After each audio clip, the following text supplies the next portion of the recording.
Hi hello नमस्कार, मी शीतल आणि तुम्हा सर्वांचं स्वागत करते शीतल डेली ब्लॉगमध्ये। आजचा माझा संपूर्ण दिवस मी तुमच्यासोबत शेअर करणार आहे, देवपूजा प्लस रेसिपी। चला तर सुरुवात करूया।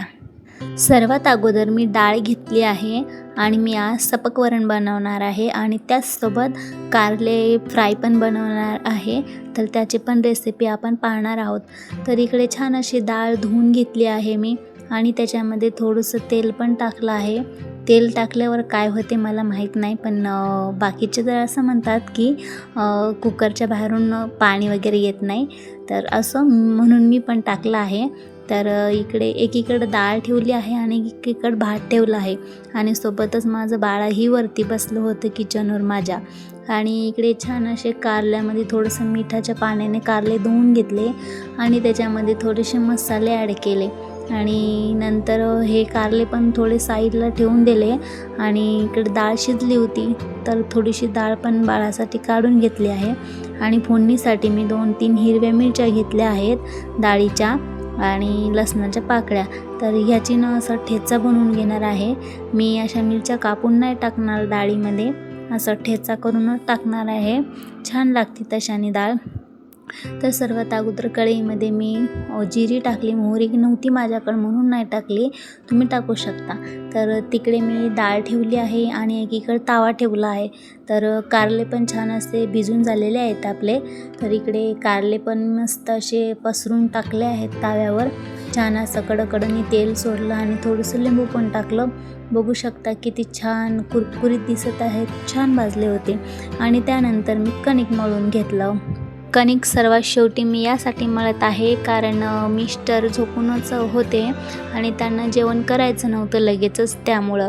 तर कणिक मळून झालं आहे आणि मी बाळाला जेवून घातलं आहे, तोपर्यंत इकडे कणिक पण छान असं भिजून झालं होतं। मग मी चपात्या पण बनवल्या आणि किचन पण क्लीन केलं, माझे कामं सगळे झाले होते। थोडी रिलॅक्स झाले, पाणी वगैरे पिलं आणि त्यानंतर थोडासा ब्रेक घेतला आणि नंतर मीही जेवण घेतलं करून।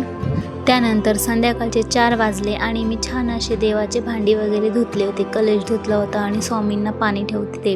बाहेर छान असं पाऊस येत होता आणि मस्त इकडे गरम गरम चहा पण ठेवला होता आणि आमचे आहो पण उठले होते, त्यांनी पण चहा घेतला।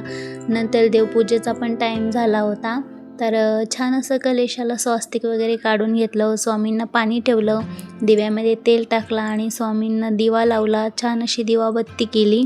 दिवाबत्ती केल्यावर मन अगदी प्रसन्न होऊन जाते। आणि नंतर स्वामींना नमस्कार पण केला आहे, म्हणजे मुजरा केला आहे स्वामींना। तर आमच्या आहोंना पण भूक लागली होती आणि म्हटलं स्वयंपाक काय करू, तर स्वयंपाक पण सकाळचा खूप उरला होता। तर मी सकाळचा भात होता, त्या भाताला फोडणी दिली आणि चपात्या पण होत्या सकाळच्या, डाळ पण होती, कारलं पण होतं, कारण त्यांनी दुपारी जेवणच केलं नव्हतं, त्यामुळं मग स्वयंपाक तसाच उरला होता। मग मी सकाळच्या जे पोळ्या होत्या तेच थोडंसं गरम केल्यात आणि भाताला तर फोडणी दिलेलीच होती, थोडंसं कारलं पण होतं, मग तेच आम्ही जेवायला घेतलं आहे। परत गरम करून तेच घेतलं, कारण एवढं फेकून द्यायला पण नाही परवडायचं ना, त्याच्यामुळं मग असं आम्ही घेतलं जेवायला। आणि बाळासाठी थोड्याशा गोड शेवया बनवायला घेतल्या, कढईमध्ये थोडंसं पाणी टाकलं, उकळी आली पाण्याला का त्यानंतर शेवया टाकल्या। नंतर हे पाणी मी ओतून दिलं आणि हे बघू शकता ते बुंदीचा झारा असतो ना, त्याच्यावर मी शेवया ठेवल्या होत्या त्याच्यातलं पाणी जावं म्हणून। नंतर शेवयामध्ये थोडंसं दूध टाकलं, थोडीशी साखर टाकली आणि छान असं बाळाला दिलं। बाळाने ते आवडीनं खाल्लं आणि झोपलं। चला तर आम्ही पण आता झोपतो। बाय बाय, शुभरात्री सर्वांना। व्हिडिओ कसा वाटला कमेंटमध्ये नक्की सांगा। Bye bye.